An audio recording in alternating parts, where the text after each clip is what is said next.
তুলে চিৎকার, মাথা তুলে চিৎকার, মাথা তুলে চিৎকার।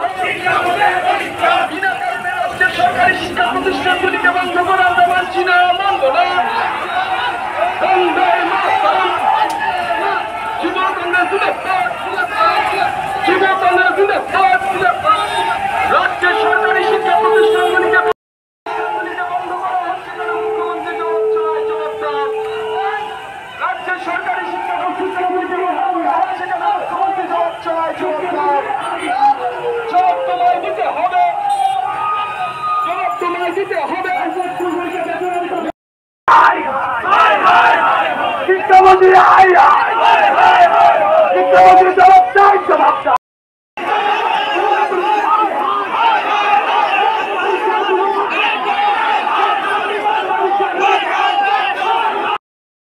শিক্ষামন্ত্রী শিক্ষামন্ত্রী স্টেপ ডাউন, শিক্ষামন্ত্রী স্টেপ ডাউন।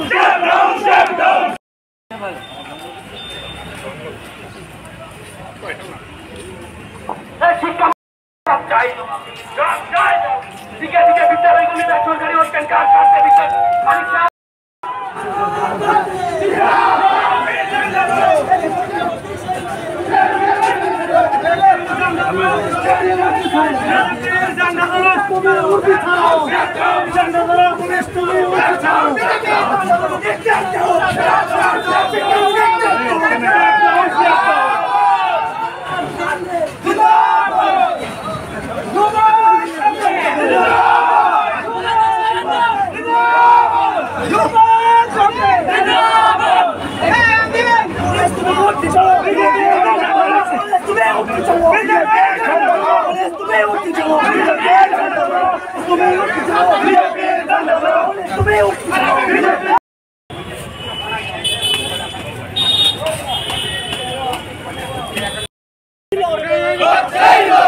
যুবকদের ছাত্র যুব কংগ্রেস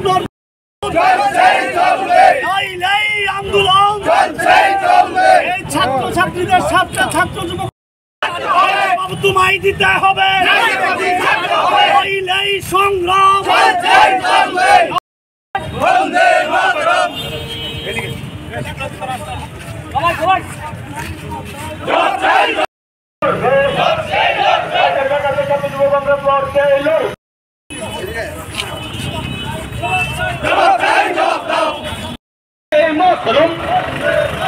শিক্ষা প্রতিষ্ঠানগুলিকে বেসরকারি করার বেসরকারি করার চেষ্টা করা হচ্ছে কেন? রাজ্য সরকার জবাব চাই, জবাব তো।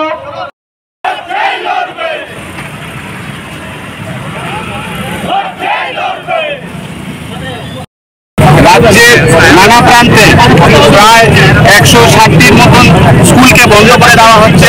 কিসের স্বার্থে তা এখনো জানা নেই। আমরা 26 তারিখ শিক্ষা ভবনে গিয়ে আমরা একটা মেমোরেন্ডাম দিয়েছিলাম। আমরা বলেছিলাম যে আপনারা যদি এইভাবে স্কুলগুলোকে বন্ধ করে দেন, রাজ্যের ছাত্রছাত্রীদের ভবিষ্যৎ অন্ধকার হয়ে যাবে। সেখানে ডাইরেক্টর ম্যাডাম আমাদেরকে বলেছিল এরকম কিছুই না, এটা একটা সার্ভে হয়েছে। কিন্তু তারপরে আমরা সংবাদ মাধ্যমেই খবর পেয়েছি যে রাজ্যের 160টি, পশ্চিমে এবং উত্তরে 170টি স্কুলকে বন্ধ করে দেওয়া হচ্ছে। আমরা এনএসইউআই এবং যুব কংগ্রেসের তরফ থেকে তার তীব্র প্রতিবাদ করি এবং ধিক্কার জানাই এই রাক্ষস সরকারকে, যে রাক্ষস সরকার ধীরে ধীরে রাজ্যের ছাত্রছাত্রীদেরকে গ্রাস করছে এবং তাদেরকে অন্ধকারের দিকে ঠেলে নিচ্ছে। এই প্রতিবাদ তাদের জন্য আজকে আমরা 10,000 15,000 ছেলেরা যারা স্কুল যেত এবং ওদের স্কুল বন্ধ করে ওদেরকে এখন অনেক দূরে যেতে হবে, সেই ছাত্রছাত্রীদের সাথে লড়াই করছি এবং লড়াই যুব কংগ্রেস এবং এনএসইউআই জারি রাখবে।